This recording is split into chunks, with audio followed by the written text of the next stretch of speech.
Hello everyone, odedex here, welcome to episode 97 of my Sinto Let's Play. So I'm here in my bee area because I managed to finally get myself a mysterious bees. So I got like 5 or 6 of those and managed to extract the mysterious species serum, so now I'm starting to charge it up. But since I've got the drones themselves, I also started working towards the next step of the evolution, which is combining them with the esoteric princesses. So I used my esoteric species serum to inject stone bees, just I always do. And I'm just about to breed them together. I'm just trying to figure out which one of those 3 remaining drones that I have will be the ideal tries. So this has it's half esoteric as well, so it's not as good. That's pure mysterious, that's perfect. And that's also half ender. Let's try with this one. I want to try and get rid of the ender strain in those bees. So let's combine one with a mysterious pure and one with half mysterious, half esoteric. Hopefully working towards the arcane bee. The arcane bee is the next step, and I'm pretty much sure that's the the last step before the Stark bee itself. So I'm getting there. After like, I don't know, 20 or so episodes that I'm working towards that Stark bee. So it's taking its time, but getting there. Alright, so let me run you guys through all the changes that I've done off screen, and there are more than a few. First is let's start like this. So the first thing is, in the latest Zycraft change, Sorin or whoever changed the fact that crystals no longer mined with the different damage values. They're only mined without any damage values, only the 2-1 without any column and information. So I removed that that solution that I had here to place them, to deploy them and break them, so they're automatically manually being moved like this. I could basically change them to a barrel over here, but I already have this in here, so I'm gonna just stick to that. The next thing is I made a couple of changes here to my netherrack quarry. Actually, a couple of changes. So first, you can see there is no intersection in between anymore. And I also changed the way the tubing works, so there is a very precise order from first to last. There is no longer that going either left and right and then bouncing along. It goes a straight line from the first one to the last one all around, and goes into that relay right here. The conditional here is still the same, checking if this inventory is full. However, I removed completely that backdoor thing that I had there. You can see it's not here anymore. I just removed it because then I realized that if I do it like this, it's unnecessary because it simply works differently, it works better, and there is simply less bounce back, so it's unnecessary to have that redundant filter removing those netherrack stacks back and forth. So this is pretty much good. You can see that this the quarry started working again roughly when, well, this one right now has like 22 netherrack remaining. It might run out exactly when it starts getting refilled again. But if you happen to have downloaded my world before I made any changes, you might have seen that this area had some issues. Some things didn't exactly work the way I would have expected them to, like the filter itself sometimes had problems where it should have ticked but it didn't tick, and I don't know. Anyway, I'm letting this run like this right now, and overall so far it seems to be doing quite well. The next thing that I've changed is I was looking on my interim chunk loading mechanism here, and roughly it's close to perfect, but I did add one more right click to this repeater. It's not one more tick because the red power repeaters works differently. They grow exponentially beyond 4 ticks.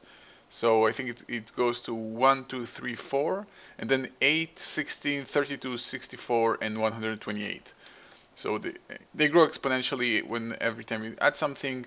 So I added one more tick. It's still under testing, but overall that seems to be pretty much the sweet spot. So this thing will only move when this thing is completely stationary. So that's pretty good. And I can pretty much start building my track placement system. The other change, as you can see, this thing looks a little bit more clear now. I've completely separated the magmatic engine from the network here and connected this energy tesseract to the same Buildcraft energy network. So those machines are now officially running on my red power engines. So my red power engines will work a little bit more. But I just wanted to stop wasting lava, and also when I was using only that one single magmatic engine, when suddenly if I wanted to, I don't know, throw a stack of redstone in my magma crucible, it suddenly would have just clogged the entire energy network because it would consume so much energy compared to how much is being generated. If right now I'm gonna throw a stack of redstone in here, you'll see that probably it's not as good, but it's not perfect. But actually, you know what? Yes, you can see that it's working pretty fine. Oh, yeah. Okay, so it needs to balance out a little bit because there are also my tier 3 extra beast machines also require some energy. So it's gonna have to be split up somewhere. But overall, it's doing pretty fine. So that's a lot better solution than the magmatic engine that I had there. So all the excess lava that I'm generating right now only goes towards those geothermals here, geothermals here, and nothing else. And pretty much the last change, which also leads us to hopefully the content of this episode, is I just changed the order things look here. So let me roughly go through it. So the normal track is still the same, looks pretty much the same. Right here I have a rolling machine, and underneath the rolling machine I have a transposer. The transposes behind here into this tubing network into a hopper here. And I'm using the hopper pretty much for the same reason I'm using a hopper here and back in my B machinery stuff. Overall, I prefer the red power tubing networks over the Buildcraft pipings, but more often than not they have issues with connecting to different mods, machines and inventories. So I had to introduce the Buildcraft hopper here on the top of the rolling machine, otherwise the items will simply, I don't know, disappear or something. It's some odd behavior, but this way it works. And right next to this rolling machine, I have the actual fabricator that's going to use the advanced rails. But now I also need to I need to fix the wooden rail beds. So it's still under I'm trying to find the sweet spot of everything. But yeah, it's taking the time. So far it's fine though. It's overall rather fine. Okay, so actually let me just fix that quick rail bed and we can hopefully get started. Okay, so I'm gonna go for an extremely ugly solution, but it's going to work nevertheless, and this is the most important part, the fact that it's going to work. So let's quickly clear some inventory, some blocks in here. So clear all around here. And actually that's enough. Okay, so I'm gonna need one cover here, one cover here, one cover here, another here and here, exactly the 5 that I had. Transposer will be looking like this, with the tubing network running from here all around into eventually a buffer which will be facing that way, and that will be coming from here. Just need to make sure they can get out of here eventually. So yeah, it's extremely ugly, but now it's going to move wooden rail beds into here, into that small extra buffer that I have here. You can also remove those advanced rails into here and just place a timer. And there you go. So now I also have a slightly larger buffer section for the wooden rail beds. Now the thing is, I still have not automated iron and gold into this entire section, so this is still not taken care of. I have plans for this, but I'm still trying to come up with them so they're fully thought out before they're actually being done with, like before they actually go anywhere. Okay, so now let's actually start with the actual moving the rails to the nether, not to the nether, to the red power query age. So I'm going to use something that I used, yeah, pretty much I'm sure I used it before. Okay, yeah, I used it before, which is a regulator. Now, I'm not 100% sure on how to use it, but I'm going to use it relatively in the same manner that I used it here. Right here, if you're quite new to my series and have not followed, all my blaze rods that I get from my blaze farm are being regulated in the following fashion: that this regulator block is an extremely convenient block from red power that has an inner inventory and can regulate the amount of stacks or items that it sends. So the way I'm using it here is I'm collecting all those blaze rods in this inner inventory, and only whenever I have 16 I send them. And I'm doing that to minimize the amount of game lag and FPS drops that I may get from all those potential bounce backs in my tubing networks.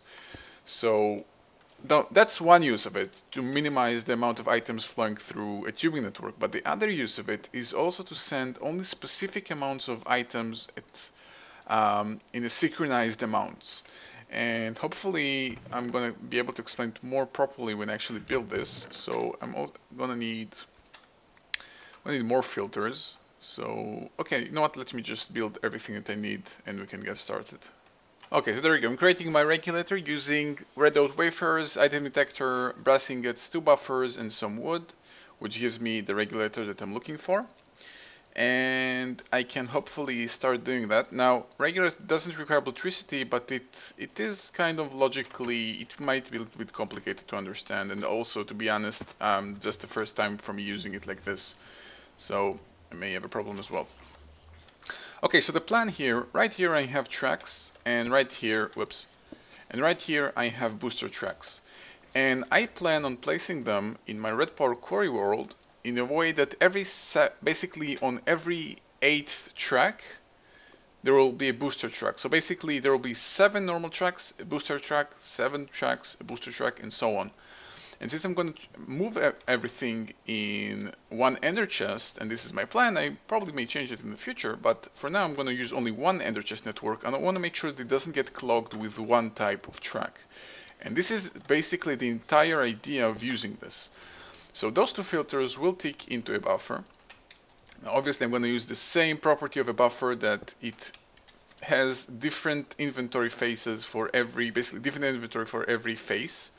So those filters cannot clog this buffer, at least not entirely.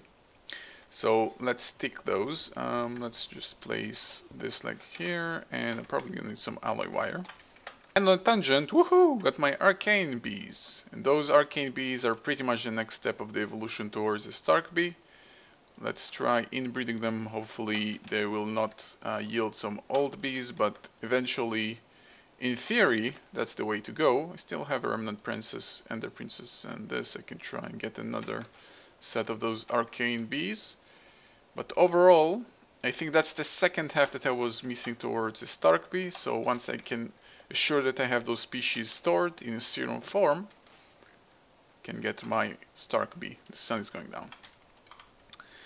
Alright, so this timer will operate those filters like this, and you can see they start filling up different inventories. Now once this inventory is full, it will not go towards here, because that's how buffers work, that's what they're intended for. So this face only is supposed to work, basically this face can interact with all inventories. So what I'm going to do is place it like this. Alright, and I'm gonna go for, I want to go for this mode. And I'm gonna tell that mode, okay, let me get over the night quickly first. Okay, so while in that mode, I'm gonna tell it, I'm gonna need 1 track and 7 normal tracks. Just got filled up in my inventory, okay. So I'm gonna tell that only once it has 7 tracks here and 1 booster track here, and of course it's gonna receive a tick, it's going to try and move them into this temporary inventory. So if I apply a timer here, you can see, in theory,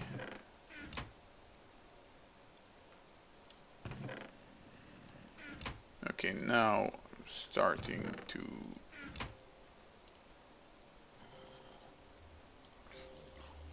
Is this what I'm looking for?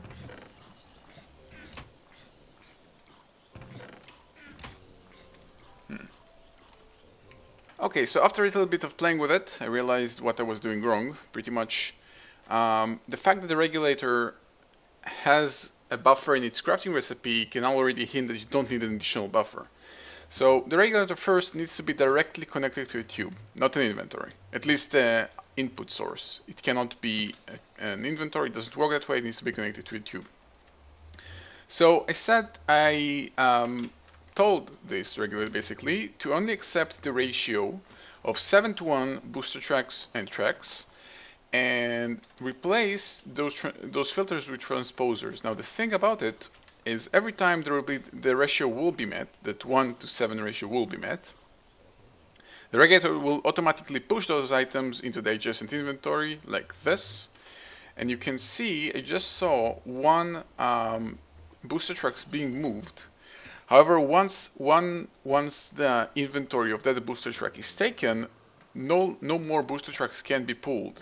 As far as this transposer is concerned, there is no available inventory, so no booster track is being moved, and that way the ratio is going to be kept. So this way I'm going to make sure that when I move tracks over to my other age, they're only going to be kept at the specific ratio that is predetermined, which at the moment is 7:1. Alright, so, and obviously once, if I ever get to the point where either this chest is full or whatever, those buffers will also get filled up. Or for example, if I run out of booster tracks, this logic will not keep pushing the normal tracks. The normal tracks will, I don't know, their buffer will get filled up, and only when their buffer gets filled up, they will then start creating booster track instead, because obviously that's the intended part. I don't want any more of the other. I wanted to keep that specific ratio of 7:1. Alright, so now let's actually create an ender chest instead, so I can move those things around. Let's see, what color should I go for? Tracks let's go for, okay, let's finally go for half a color, like half and half. So let's go for gray, yellow, gray, because it's kind of like a booster track, kind of. So let's make the gray ender chest and simply apply a yellow dye to the center. So I'm going to need some dandelion yellow to actually do that. So here's one, and that's actually the one that I need. Okay, so let me quickly craft that. Okay, so I'm creating two of those gray, gray, gray ender chests. I'm going to place them in the world and simply apply the yellow color to the center of them. So I don't know, kind of resembles a booster track, I guess, because of the yellow, or not. So let's simply change the inventory here to this. So instead of a normal chest, it's going to be this chest, and I can just, okay, let's just dump everything back in here and let it get sorted all over again. By the way, let me quickly have a quick look on my tree farm here. Yeah, every so often I need to come here because first this golem, you can see there are items in the ground here and it goes crazy, and those things happen for some reason suddenly. It's not getting pushed correctly, and when those things happen I actually need to come here and fix it. Now I don't know what's causing it. It may be actually, I don't know, maybe the golem standing in the path of the piston killing it. I don't know, it's kind of odd, but sometimes you have to come here and make sure that everything is working, otherwise yeah, so it's not 100% foolproof, but you can see it's been collecting a nice amount of wood, because it's happening less often than you might think, but it's still happening, so you need to keep a close eye on that. Okay, so I can start moving tracks to my red power quarry age. Let's quickly have a look and see how my bees are doing. Okay, so they created 2 esoteric bees, which I don't really like. And I'm trying to get more of those in here, but they're definitely taking their time. By the way, another quick tangent. I've pretty much left my HV Solar factory quite on its own. I stopped giving it manual items and got to the point where it's now creating either gold or iron, because both of them require a 5 UU matter. And apparently unlike my tin or copper, which apparently the tin usually had a higher priority, this time around it doesn't seem like anything has a higher priority. Sometimes it creates the one, sometimes it creates the other. So I got to the point where I have an excess of 4 low voltage solar arrays, no medium voltage one, but I do have a ton of those here. So you guys can see the actual solar placement in action. So let's break all of those. I need 4 of them. And let's break the rest of the medium voltage ones, which are 7 of them. So that will create the actual last HV1. So right now I have 2 here. Let's place the mediums in here, the low voltage in here, and you'll be able to quickly see the process. There you go, got the HV1. It should be momentarily be moved in here. And there you go, gets placed, gets a wire, and the entire thing moves. And I now generate enough power equivalent to 3 HV solar arrays. This is officially more than what I'm doing in my overworld. There is no doubt about that. That's more than what I'm doing there. And yeah, one recycler stopped being enough quite some time ago. But it's starting to get pace, a nice pace there to it. It's looking good. I'm getting apparently UU matter like what, every 10-15 seconds, something like that. So that's kind of nice. And combined with the one in the overworld, which makes about one every roughly 20 or 25 seconds, yeah, it's pretty good. It's not bad at all. So I pretty much, as I've said, I stopped messing around with it. It's creating the things on its own, so my iron stocks can finally start building up again, because iron is pretty much the biggest resource that has been invested in there. Quite a lot of iron, so it finally starts to build up again. Okay, so I just had the last minute change of heart. So instead of having a 7:1, I'm gonna have an 8:1 ratio, just to keep this ender chest perfectly ordered for all of you OCD people, and a little bit of myself as well. So I'm gonna need to empty it out, or actually, let's have it something like this. First change the actual order, so, or change the actual ratio. Move this away from here. And you know what, I can just manually finish it up, see how it goes. So this should be like this. Let's quickly empty this out. Now since from here, slightly, okay, let's just let it complete on its own. Okay, now it should be perfectly ordered. So every 8 tracks, I'm gonna have 1 booster track. And actually looking at the amount now, I think it may be right on the edge of not having enough tracks just to begin with. So I'm actually going to try and take care of the automation of getting gold here before starting to place the tracks, so I can make sure that everything here is fully automated and not worry about it later on. I had an idea on how to do this, again using another regulator. I'm just starting to take a like of those regulators. Yeah, let me think about it for a second. Okay, so I'm gonna create another network of ender chests, and this time it's gonna be colored instead of gray, yellow, gray. This is gonna be colored yellow, gray, yellow. Might be a little bit confusing, but overall, since this network is going to be used only in 2 places, it's pretty good. Now, this is the first time I noticed that I'm going to need to move some directly stored items to another place. So what I'm going to do now is probably something temporary that in the future might change, because so far everything that I need to move other than here were raw materials. And what I mean is, like, I used sand in here, for example, sand and cobblestone and dirt in here to recycle, and I used coal in the coke oven, but I haven't used any refined materials such as iron ingots and gold anywhere else so far. So this might be temporary, but for now it's going to work. So I'm going to apply a regulator here, facing right here in the corner because it's so conveniently placed. Actually, I mean, no, okay, let's go down instead of up. So let's have it like this.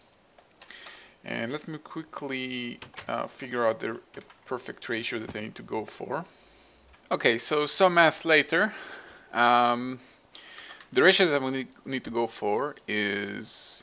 Okay, first let's move it from here, because I actually forgot that I'm going to need redstone as well, and I specifically placed it for here, because before I knew I need redstone, it was logically correct, because it was simply higher priority than the barrel, than either of those two barrels here. So, the ratio that I'm going to go for is... Okay, let's actually place it first, that will make more sense, instead of keep mumbling here. So, let me sort this out. I'll be right back. Okay, so first, let's actually set up the area of placing it. So I'm going to move the torch here, over here. Again, this is potentially temporary in the case of needing more of those kind of things in the future, but for the time being it's going to stick. Now, I was thinking about this, and if logistics pipes were available in the current version that I'm playing, that would have been so much more easier, but they aren't, so I'm going to work around that. Alright, so this is the chest. This is the yellow, gray, yellow chest. I'm going to apply the regulator here. And I'm going to need iron, gold, and redstone. And the ratio that I'm going to go for is 81 iron. So that's stack and 17. Yeah, so that's 81 iron. No, wait, that's not 81 iron. Oh yeah, there is. Okay, so 81 iron to 12 gold to 4 redstone. Now, I could go over the entire math of what's going on here. However, it's a little bit complicated, but those are basically the smallest 3 numbers that are whole numbers and not half numbers, which will create the ratio of 1 to 8 booster tracks to normal tracks. It basically will create 512 normal tracks to 64 booster tracks, so that's not exactly 1 to 8, that's a little bit more than that. But only at those numbers, those are, if you can see, those are the smallest numbers that are whole, which represents the ratio that I need. Now, of course, I could go in theory for higher numbers, but not any smaller numbers. So you can see you cannot divide any of those numbers by the same number. You can divide 12 and 4 by 4 and keep the same ratio, but you cannot divide 81 by 4. And you can divide those two by 2, but you cannot divide 81 by 2, and so on and so forth. There's some basic math here, and this is basically the 3 smallest numbers available to keep that ratio.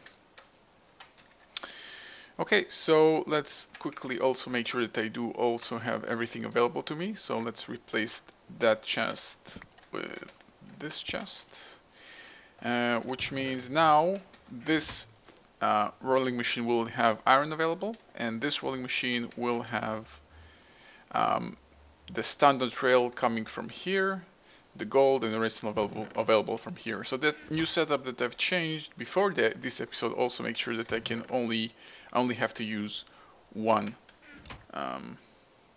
ender chest. And now, why doesn't it interact? Oh, come on, really. Now I have the problem that the rolling machine refuses to interact with an ender chest. This is not the first thing. I guess ender chests cannot interact with anything else. Sorry, I guess rolling machines cannot interact with anything else which is not a normal chest. I don't really like that. Is there a way around that? Let me think about it for a second. Okay, so the only real way I'm thinking of doing this is kind of ugly, but I can't really think of anything else. So let's remove this chest from here. Replace a normal chest in here. And have a filter. Filtering like this from the ender chest. And just place some sort of block to have a timer here. This wool block will do.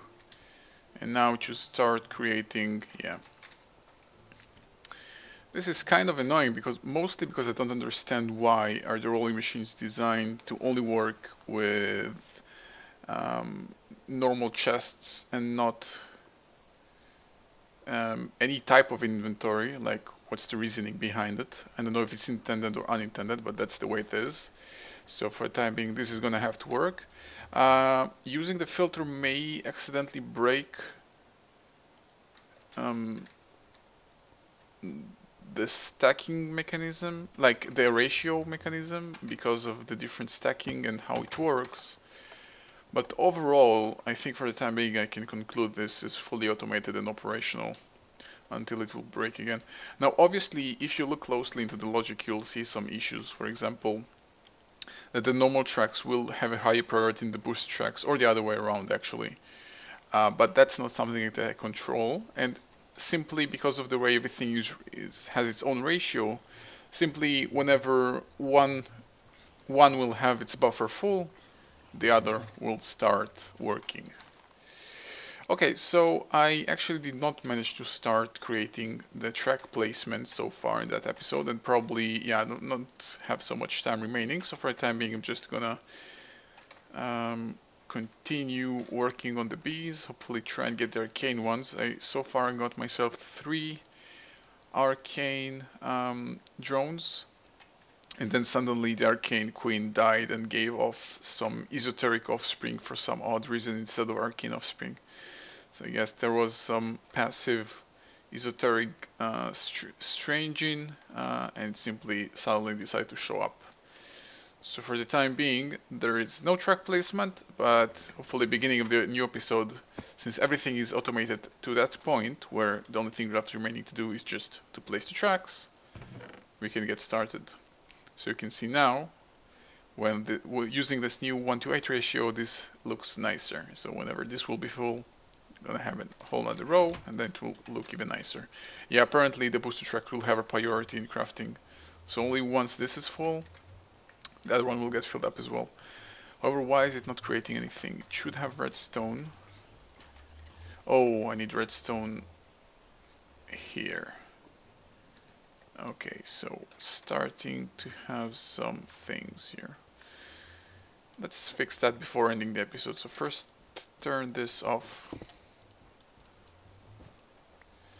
And I'm gonna need all the available redstone to go to that buffer inventory, which will have a problem if I do. Let's just bring it from the top side. So let's break this line of blocks.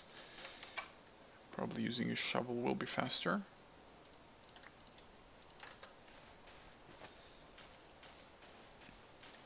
Okay, let's get over the night first.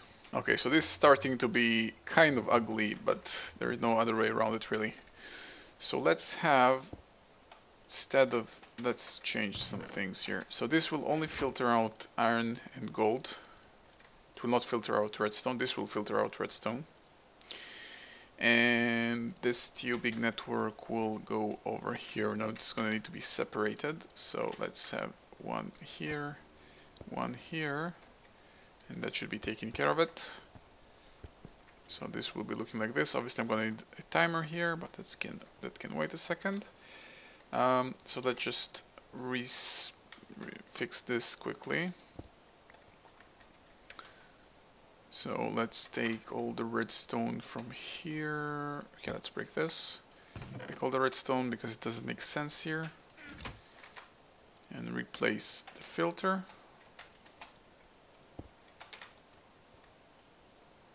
Okay, yep, it's fine. Again, only gold and iron. This is redstone. This should now can place those extra redstone. It also had the 4 extra gold in here to keep the ratio correct. And replace this and just insert timer. So let's have it looking like this. Oh, this is ugly. This is so ugly. If you have not seen this being built, looking at this like this, you have no clue what's going on. Like seriously, I wouldn't know what's going on here. Okay, so those two filters doing their job. Or not, this is one is rotated. Now it's doing its job. So it's gonna bring redstone here. This is kind of something temporary, should have moved. This should now create... oh wait, it needs to wake up to know that it has a buffer nearby. Okay, there we go.